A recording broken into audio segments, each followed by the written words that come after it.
इस वक्त हमारे साथ बातचीत के लिए मौजूद हैं बीजेपी के राज्यसभा सांसद हरनाथ सिंह यादव जी। सर, अगर बात करें तो जिस तरीके से कानपुर में एक स्कूल में कलमा पढ़ाने का मामला सामने आया है, विवाद बढ़ता जा रहा है, कई लोग इसका विरोध भी कर रहे हैं। देखिए, शिक्षण संस्थान चलाने की कुछ नियमावली होती है, चाहे वो प्राथमिक विद्यालय हो, चाहे माध्यमिक विद्यालय हो, चाहे विश्वविद्यालय हो। उन नियमों के अंतर्गत ही प्रत्येक शिक्षण संस्थान को चलाया जाना चाहिए। और कानपुर का ये जो प्रकरण है, ये सोची समझी एक रणनीति है। उसके तहत, एक एजेंडे के तहत इस प्रकार के कृत्य किए जा रहे हैं। कलमा पढ़ा जा रहा है वहाँ पर अलीगढ़ विश्वविद्यालय में, जामिया में। वहाँ पर एक पाकिस्तानी लेखक है जो हिंदुस्तान के लोगों को का नरसंहार करने का आह्वान करता है। कई ऐसी उसके किताबें हैं। वो किताब अलीगढ़ मुस्लिम विश्वविद्यालय और इसमें जामिया में पढ़ाते पकड़ी गई है, मैं आपको बताऊँ तो। कुछ ऐसी राष्ट्र विरोधी ताकतें हैं जो इस देश का जो एजेंडा है, इस देश की जो मान मर्यादाएं हैं, इस देश का जो बढ़ता हुआ कद है, इस देश के अंदर जिस प्रकार से हम हर क्षेत्र में आगे बढ़ रहे हैं, विश्व गुरु बनने की दिशा में बढ़ रहे हैं, तो वो उनसे बर्दाश्त नहीं हो रहा है।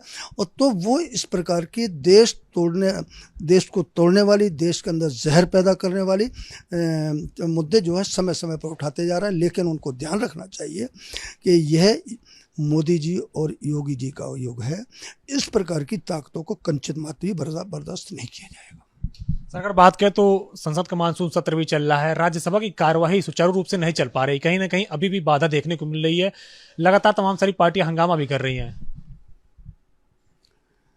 देखिए, विपक्ष जो है कि अधिकांश नेता आकंठ आर्थिक अपराधों में फंसे हुए हैं।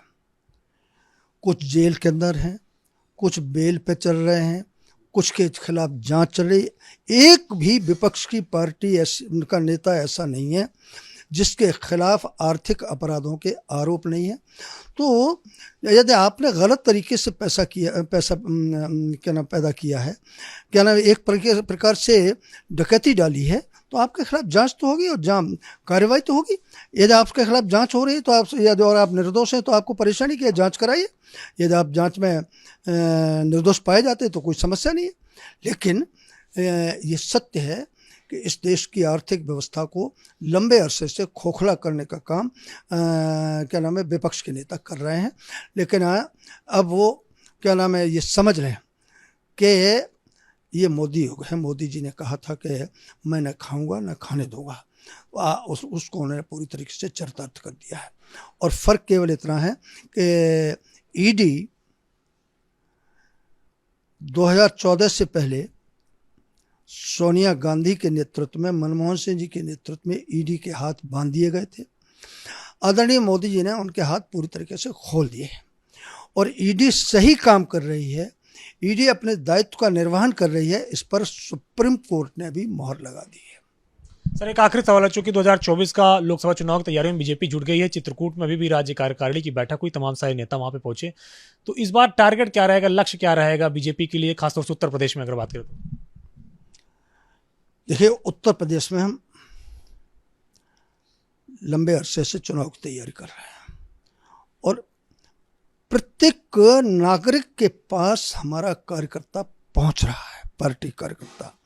और पिछले 8 वर्ष के अंदर गांव के लिए, गरीब के लिए, किसान के लिए, मजदूर के लिए, रेहड़ी पर पटरी पर बैठने वाले लोगों के लिए, छात्रों के लिए, बेरोजगार नौजवानों के लिए, छोटे व्यापारियों के लिए जो बीजेपी ने काम किया है, जो विकास के काम किए हैं, जो विकास की दृष्टि से और कमज़ोर तबके को ताकत देने की दृष्टि से जो उच्च मानदंड स्थापित किए हैं, उसके आधार पर हम पूरी तरीके से विश्वस्त हैं कि अब की बार हम 80 की 80 सीटें जीतेंगे। शुक्रिया हमसे बातचीत करने के लिए। यह हैं बीजेपी के राज्यसभा सांसद हरनाथ सिंह यादव, जिन्होंने दावा किया है कि इस बार 80 की 80 बीजेपी लोकसभा सीट उत्तर प्रदेश के अंदर जीतेगी। बहरहाल 2024 अभी दूर है, देखना है कि बीजेपी कितने दमखम के साथ इसको लेकर के आगे बढ़ती है। दर्शन धर्मतरंग के साथ अविनाश तिवारी, एबीपी गंगा, दिल्ली।